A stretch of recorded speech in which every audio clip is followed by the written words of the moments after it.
Welcome to Your Thoughts, Your Reality with Michael Cole, the podcast that shines a compassionate light on the journey of veterans battling through life's challenges.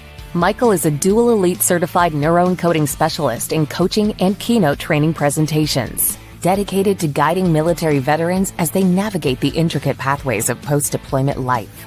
Join him as we delve into the profound realm of neuroencoding science, empowering these brave individuals to conquer universal battles, procrastination, self-doubt, fear, and more. Together, let's uncover the strength within you to re-engage with families and society, forging a new path forward. Hello, everybody. We are on here today, Monday morning, with my friend Arron Lloyd. Arron is a director, speaker, certified one-star dual elite neuroencoding specialist. He grew up in the inner city with a single parent, learning resilience and dedication, and that shows up every day with my friend Arron, that's for sure.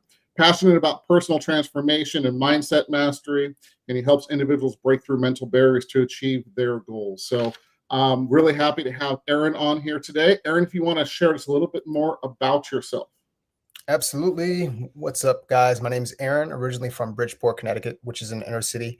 Grew up in a single parent home, oldest of three, and am primarily an actor by profession and trade and passion, and by purpose, elite neuroencoding specialist, and really dedicated on doing everything I can and being everything I can with this gift of life that we have, not only for myself, but everybody I come across. That's a little bit about me. Absolutely, man. And, I forgot to mention, forgive me, great-grandfather, military, Purple Heart recipient? Great-great-grandfather, yeah, Purple Heart, World War I. There's an extra great in there. Thank you. Thank you for that. So, Arron, bless you, sir. Thank you. We're going to talk about what's making the main thing the main thing. And I love when you came up with this title, man. So let's talk about that. What does that mean to you? Making the main thing to me means being able to prioritize your life. I think a lot of people live in a kind of checkbox life, and that works for a little bit. I think what is more effective, at least that I've found, is what matters most. So when I think about making the main thing in terms of what your vision is, your life, making the main thing means exactly that. In order to get to where you want to be, in order to be who you want to be, what's important today to help you get to that place? Or are you surrounded by distractions and things that aren't going to be effective for you? Absolutely. And let's talk about, really quick, actually, before we do that, I forgot. I got distracted. So on the top right corner, there's a blue QR code, takes you to Empower Performance Strategies. Again, empowerperformancestrategies.com, specifically for the listeners on the podcast forums. It takes you to the website where we have free ebooks that I've written and groups for veterans and their families. Be part of the mission. There's all kinds of tools and strategies in there. So reach out and be part of the mission, like I said, if you will, please. Arron, with that said, so what are some tips, tricks, tools that help you in your life, or that you help with coach people with? Some tools and strategies in general, or about making the main thing? The main thing, my friend. Yeah. So I think one of the most effective tools that I found that has worked for me is every week on Sundays, typically, is I plan my week for that upcoming week. And the thing that really kind of set the edge for me, or is that little 2% shift, is when I'm color blocking and putting things in my calendar, I resource it, meaning I click on that actual thing. And what I mean by that is, in the morning, if let's say I want to work out, because making the main thing, and or I'll speak for myself, sometimes in the past, I might say I'm going to work out, but then I'm looking for my keys, and that takes about 10 minutes or 5 minutes, or I'm looking for my shoes. So resourcing means, okay, the night prior, I'm going to have my lemon water by my bed. I'm going to make sure the shoes are here. So I'm not investing time on distractions or things that aren't going to be as seamless as possible. Now, am I perfect about this all the time? No, I don't want to make it seem like I'm a robot, but the idea in general, making the main thing is having that plan for my plan, so I don't have to think about, okay, what am I going to wear tomorrow, or things like that. Everything's kind of already set and helps me create my life in a more seamless way. Yeah, I love that. And I do something very similar. My calendar, people look at my calendar, especially with 3 businesses, and they're like, how do you do all that? But if I don't do that, everything goes awry, by just being kind of pre-organized and set up for success, right? Mm-hmm. And that sounds like that's what you're doing. That's exactly right. Yeah. Yeah. So, what do you? Let's go back one step. So, how do you figure out? And we're talking about specifically veterans and their families, and of course the people you work with, actors. Um, when you're trying to figure out what is my main thing, Mm. let's go. What would other people say about what you're really passionate about? What are your gifts? If you're unaware of your gifts, you can ask around. Like, what do you think I'm great at? What do you find that I'm good at? Think about your friends, your friend circles. What do your friends come to you often for that really lights you up? What makes time pass? Really, that's important. And then once you have that, you keyed in on your passion, then what do you value? Because the main thing for everybody might be something different. If you want to be like if you want to be like an Arnold Schwarzenegger, what you value is making sure your body's super fit, you're into fitness and health at a different level than somebody that is not at that level. But if you wanted to be like Mr. Olympia or Mrs. Olympia or something like that, then what you would do is you have to have the main thing be in regard to what you're valuing, what you're aiming for. So two things, I think finding out what your passion or your direction is, because then that's going to make, in my Deeper into really figuring that out, right? Is they don't know. Especially, a lot of the stories are different, but the patterns are very similar. Getting out of the military, most people in the military now joined for purpose, for fulfillment. They want that, they need that, in a sense. And so, how do we really? I know you said talk to what keeps you up. I guess you didn't say that, but what keeps you up at late and gets you up early, right? So, asking your friends and your family, hey, what am I good at? What do you see in me? And this is something that happened with me actually a couple of years ago with neuroencoding and coaching and so on. It started this whole journey I'm on now. Was my wife, she said, Susan, she's like, hey, that lights you up. You always like helping people and coaching people and stuff, so and she was so right. Yeah. So let's talk about that more. Who would you say, hey, I can't figure this out. I don't know. And let's keep fear and fear rejection, all the different things out of it right now. But what key elements or people would you say, hey, talk to these people specifically in your life? For me personally, Personally, yeah, because somebody may connect with exactly what you did. Yeah. So for me, I was very blessed because I knew at a very young age, maybe not what my purpose was, but I did know what I was interested in, what I was passionate about.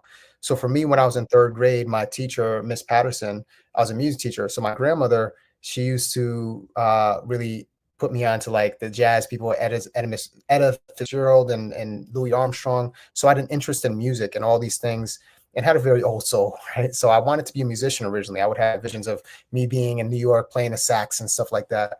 So I got into a music class, and my music teacher, Miss Patterson, she's the person that introduced me to acting, because in that class, that music class, one day she said, "Hey, we're gonna do a Thanksgiving play, guys." And I looked left, and she then asked, "Who wants to play the lead?" And I looked left. I didn't know what a lead was. I looked left, looked right, and it was like one of those moments in time where time stands still for me. And I rose my hand. I said, "I'll do it." And that became my journey of acting. At that time, it was just fun. It was something I was passionate about. I think this is going to get to the heart of what you're asking as well. So at that point, I was blessed to know what I was passionate about. So as you explore for military, anybody, as you explore your own life, what really made you feel passionate? For you, with Susan, she said you like helping people. That might be your gifting. That might be your spiritual gifting. So as you explore your life and these different milestones of your life, I was passionate about this. This is a time that I really found fun. All these different things. There are people that create origamis and they really are passionate about that, and they have business models out of that. So it doesn't matter how small you think it is. It doesn't have to be something huge. That's your passion. That's one piece. Then the second piece is, what is your purpose? And I think when you align your purpose to your passion, then that's amazing. That's something different. And that moment for me was when I was in sixth grade, that same music class, we took a field trip to the high school I would later attend. And it was basically a group of students that would student write, student direct, and student perform all these plays based to share with the education and the youth things that were plaguing the city. So you had things like teen pregnancy, STDs, all these different things that they were educating people through performing. So then I made that association. I was like, oh, not only is this fun, but I can actually help people as well. And that's been a through line with my life. Now I have the gift and the talent of acting. And for me, my purpose and the why behind that has always helped me persevere, essentially, because it's linked to my purpose. So if somebody doesn't know what their purpose is, what I would ask you to tune in with is ask your heart. Once you understand what you're passionate about, ask your heart. Literally breathe into your heart and ask your heart, because your heart has a different kind of intelligence, right? They say there's 3 brains. You got your brain, your gut brain, and then your heart. Your heart has different neurons and things like that. And when you tap in with your brain, with your heart, just literally put your hand on your heart and breathe into your heart and ask, what is my purpose? And if you don't know what your purpose is, who is people that really inspired you with the impact that they've made? And if you're in the military, maybe there's a general that you really like.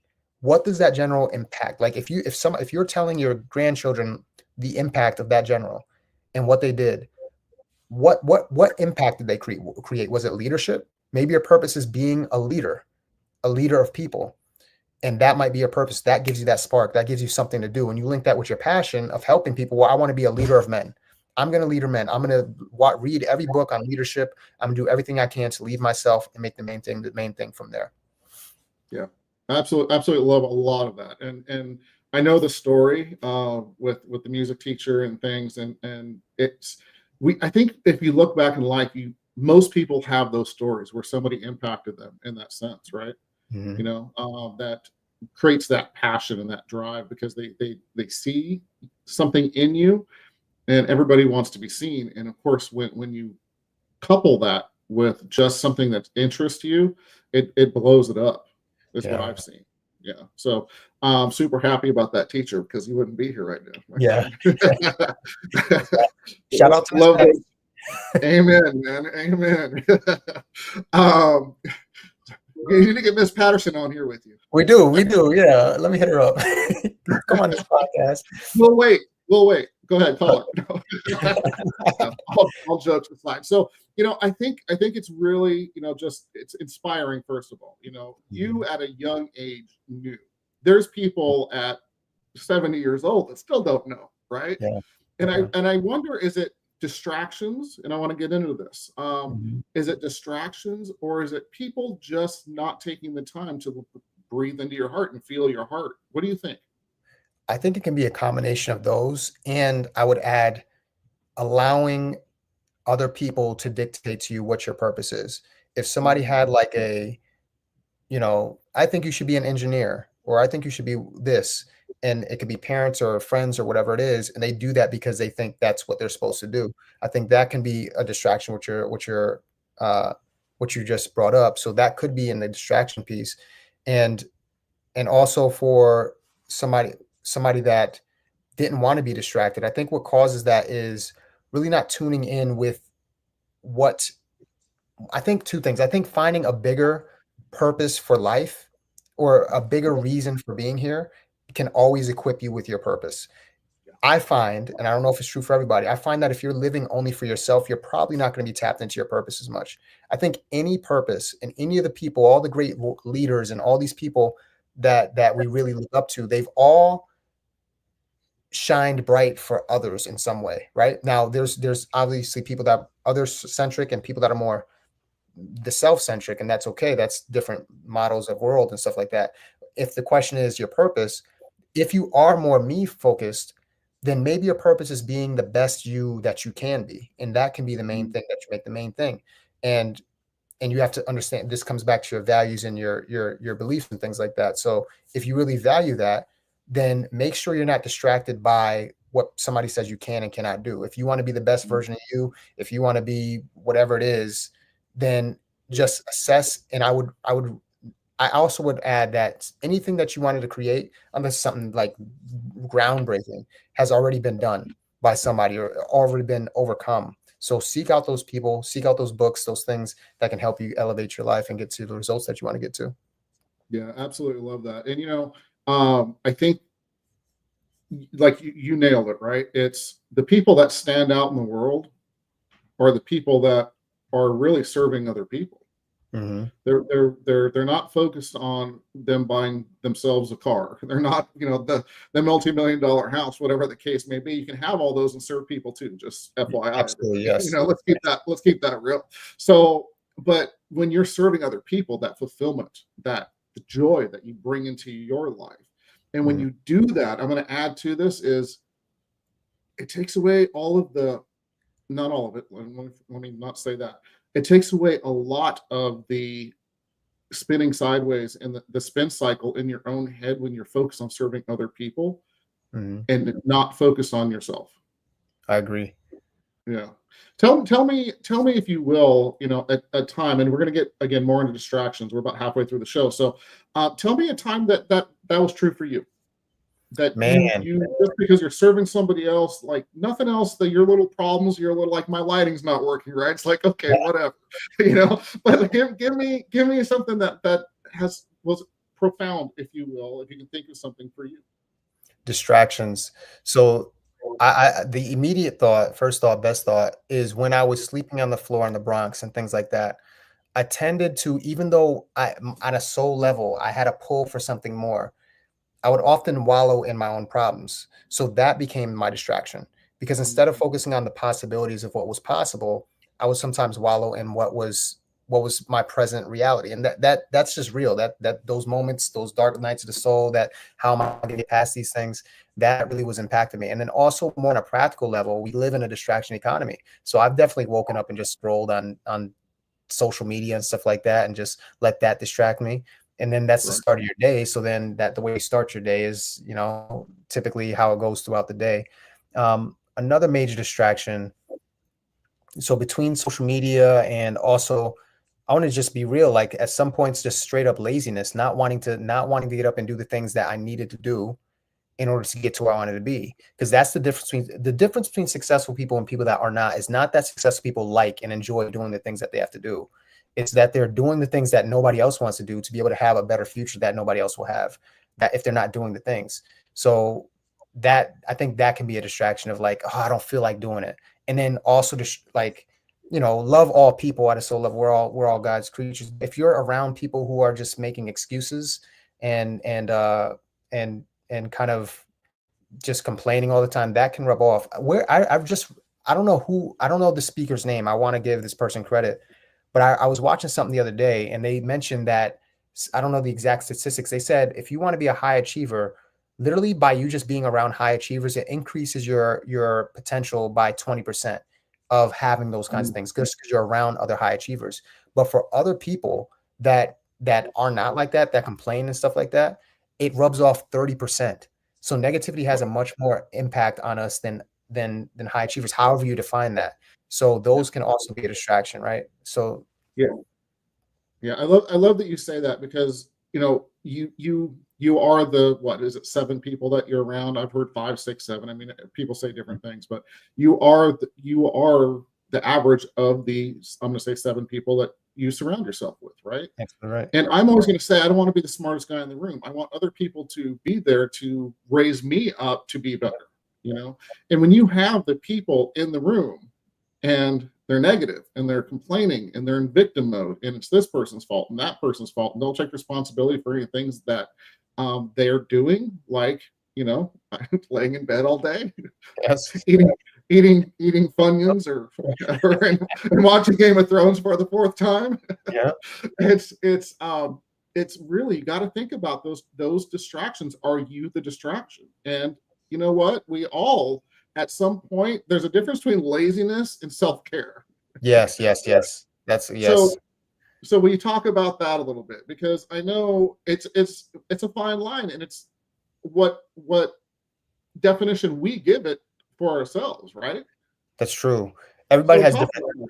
Yeah. Everybody has their own thresholds for the amount of work that they will do. I'll start this by saying this, though. In this, regardless of your beliefs, even God took a day off. If you're familiar with the story of God in 7 days, right? On the 7th day, he took a day off. So if this entity, this omnipresent, omnipotent being, took a day off to rest, doesn't it make sense that we would need to rest too, right? And everybody has different thresholds in terms of what they can do. So I think it's really understanding your capacity, and then sometimes stretching your capacity too for that 1% better every day. Because if you improve just 1% per day, then by the end of the year, that's a 365% increase in your potential and in your results. I think listening to your body, tuning in with your body, And understanding that in our modern society, we're not in always a fight or flight situation. We don't have a saber tooth and things like that. It Right. sometimes can feel that way because of, whatever deadlines and this, I have to get these things done. I think by proper preparation, you can mitigate that. Not always. Things come up and you have to kind of, do what you have to do sometimes. But in terms of just not being distracted, I think that's super, super keyed in on knowing that fine line, listening to your body, and also giving yourself the grace to understand that you have to recharge. If you kept your car running all day, eventually it's going to break down. You're not going to get to your destination. You have to rest, put some gas in there, and that's just the ebb and flow of life. There's green lights, there's red lights, there's yellow lights. I think just understanding for yourself what that is can really be beneficial. Yeah, absolutely. Thank you for talking about that. There are so often that we, how do I say that, as overachievers, we just push and push and push, or we feel guilty for saying, "Oh, I could have done more. I could have done more." Yep. What if you told yourself, "I've done enough, and tomorrow I can do more"? That's great. And take that little power nap. Yes. There's times I come home because we own multiple companies, and I don't work. I love what I do. I still call it play. Especially, this stuff, I'm not working, man. This is just this is what fills the cup, and so there's times it's like, hey, honey, I need 20 minutes. I need 30 minutes. And just lay down, take a power nap, get up, and you're raring to go again. But just realizing that in your body, like you said, hey, you know what? You just need a minute. You just need a minute. Take a breather. It might not be 20 minutes, maybe an hour, maybe a day.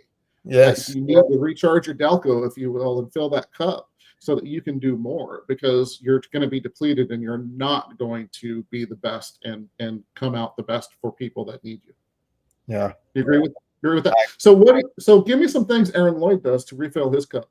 I'm totally putting you on the spot here, man. Oh, hey, man, I'm the power. I am a sleep king.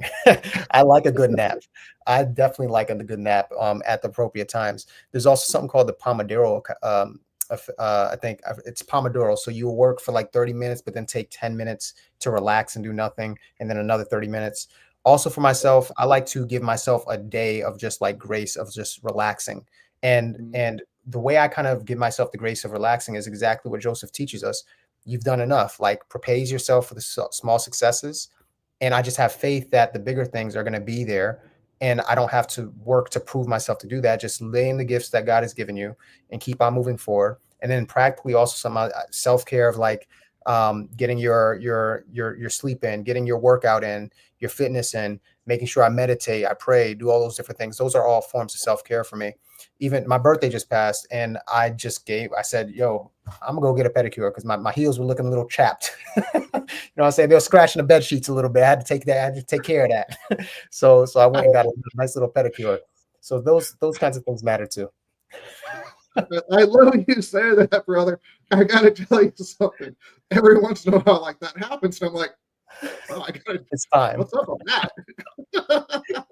It's time. I didn't know other men dealt with that, man. Thank you. Oh man, no, man. She'd be breaking and everything. We're like, my God, sitting here like razors on your heels. Like, I'm sure your wife enjoys when you get your pedicures. Oh, that's funny. I just do it myself, man. Never mind. Let's not get into this right now. Okay, cool. I've got a grinder that smooths that stuff out, Cool. All right. We've shared way too much now. Yeah. Everybody go get your pedicure is what we're saying. I'm joking. No, right? I'll share anything. I don't care. Judge away, man. The world, I don't care. I got better things to worry about, like helping people. Hey, so with that said, so let's get it back into more distractions and how let's go down a timeline here. Okay, we figured out what our thing is, right? Mm-hmm. So we know what we're going to make our thing the thing, right? So distractions. We have phones. We have Game of Thrones. We have all these things. So what are some ways that we just stay away from those distractions? We talk about scheduling ourselves and making sure we can stay focused that way. How do we? Give me some other thoughts on, because this is one of the things that I find distractions become excuses. Mm-hmm. or excuses or distractions, call it whichever way you want to, right? So what are some ways to just really stay focused on the thing? I think practically there's two things that I've done in the past. So I have a time limit on your phone. There's a way you could put time limits on apps. So for social media, for Instagram, it's 5 minutes for me. And then, it'll come up with a little alert. Hey, you've been off for 5 minutes. And then, I click it off and like, okay, that's my time for today. Or I might be like, oh, got to do something else I got to do, and I'll ignore it. But it at least alerts my brain that, hey, 5 minutes have passed. Something else for like, the colors and the dings and all these kinds of things that come up. There's a way you can set your phone to like grayscale, so it's not as appealing. It's not going to be as colorful. So then it's a little bit more boring to look at, so that might be a helpful thing to look at too. How do you make like these apps grayscale so they look totally boring? They're not really going to be as colorful and distracting. That's another way you can do that. So that's a social media piece and the phone piece. I think something else you can do is, yes, that's right, Shar. I think another way you can do this is, I had a point. The distraction. The phones. Oh, okay. So like distractions in terms of putting the phone away from you. So like putting the phone in a drawer for high kind of quality. If you know that you have some work to do, put the phone in a drawer somewhere. And if you feel like, oh man, if people text me, they're not going to know that I'm not texting them back. You could just let all your family, everybody, all your friends know, hey, I'm just going to be away for an hour. If it's an emergency, it's really emergency, then, you have emergency contacts that could just, I think the alarm will, the ring will go through the silence or whatever, but you could put things in your drawer away from you, so you're not as distracted. I think another way to not be distracted is to understand if you are getting antsy, get up, do some jumping jacks, walk around, get in some nature, and that's going to refresh you a little bit. So you come back refreshed and have that nice little natural energy boost. Love that. I love all those tips. First of all, you teach me how to do the grayscale thing. Okay. I didn't even know. I mean, I've seen that before, but I didn't know. I didn't even think about how the coloring and all that stuff, it brings you more into it and more excited. That's an amazing point, Aaron. So I also want to throw in real quick, and then we're gonna close up the show. But Aaron, get outside, listen to the birds.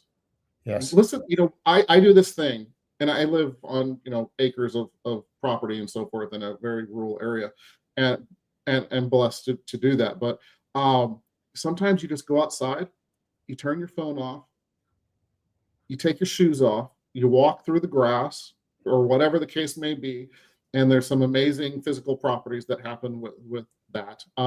But when you're out there in nature and you just stop and look at the life that's happening around you, and you can do this anywhere, just so you know, I'm just talking about my experience. You take off your shoes and just be. Yes. For 5 minutes, just be, and literally slow down and look at all the life around you, whether that be a bee, a fly, a butterfly, a hawk, whatever the case may be, the turkeys that are over there making noise, whatever it is. In the city, there's turkeys too. So, there's stuff all around. But turkeys. But when you slow down for a minute and just be for a minute and see all the life around you, it is so just grounding. And like Shar just put up there, hey Shar, by the way, grounding with nature. And it's just changes everything, man. And you can literally do it anywhere. So give me just for a second some things you do real quick. For just to slow down and be present. So I like to do exactly what you did. So something that I recently learned to, shout out to Yayoi, because she taught me this. Yayoi's a mutual friend. There's something where you can just literally get into what's called heart coherence, where you just literally breathe into your heart. So taking moments to breathe, check in with your body, like, oh, am I feeling a little stressed right now? Am I feeling whatever it is? Okay, identify what you're feeling, and then what would you rather feel? And then we have tools and techniques as neuroencoders to be able to do that. Grounding with nature sucks in New York during the winter, so I'm not always able to do that. But during the spring and winter, spring and summer, I definitely like to go outside, get around some trees, the birds, things like that. Meditation is big for me, so I do that a lot. Prayer, writing, journaling. When did I start journaling? I want to say for the past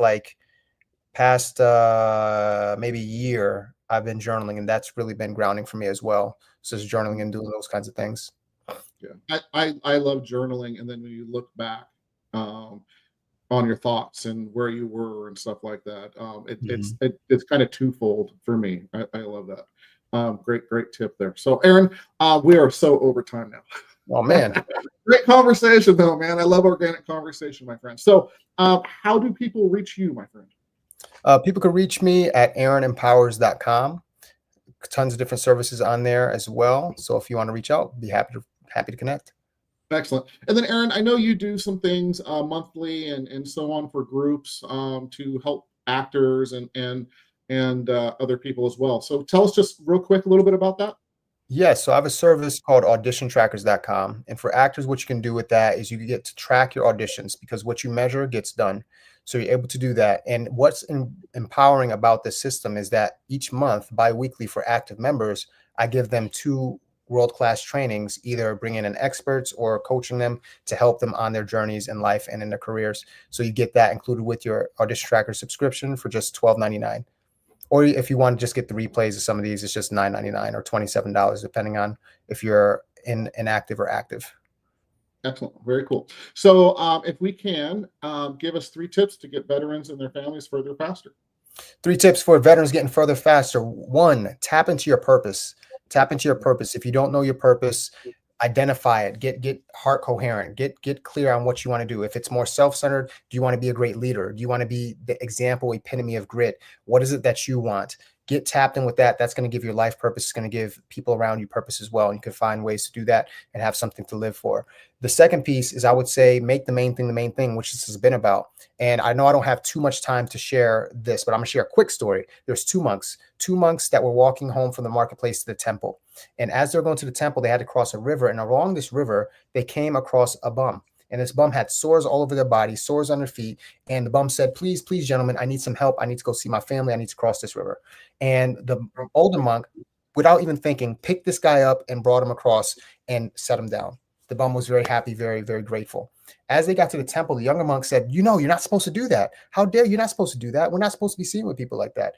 And then immediately the older monk said, the challenge is I set that man down after I got off the river. The challenge is you're still sitting with him. He's still on your back right now. So when you're making the main thing, be clear about what it is that's important. What matters today, not the checklist. You can have the checklist as that's what you need to get things done. I think the more effective question is what matters most for you to get to where you want to be. The third piece is get heart coherent, get into your body a little bit. In the military, I'm not an active veteran myself. My understanding from having military is that it's very body intensive. You got to be in your body. You got to be hyper vigilant. You are disciplined. You got to do what you need to do because you're protecting and serving, right? That's important. I think you can still maintain that and also get into your body a little bit of your heart and your emotions, because that's going to make you even more effective. And what do I mean by that? A father's love. I'm not a father myself, but a parent's love for their children, that's going to activate something pure, very strong in you. That comes from a heart space, I believe. So I believe that you're going to be more effective when you're in tap with your emotions, when you're working on yourself, when you're doing everything you can to be more effective leader, not only for the men or women that you're leading, but also for your family and the people that need that side of you as well. Love it. Absolutely love it. My friend, thank you so much again for being on. We'll schedule you back, because I think we need to talk about grit. Something's telling me that just came up. We need to talk about grit. Let's do it.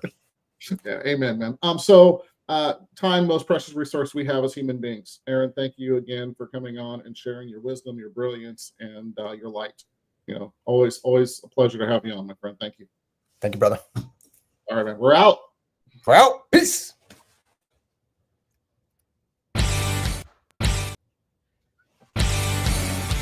Thank you for joining us on another insightful journey of Your Thoughts, Your Reality podcast with your host, Michael Cole. We hope the conversation sparked some thoughts that resonate with you.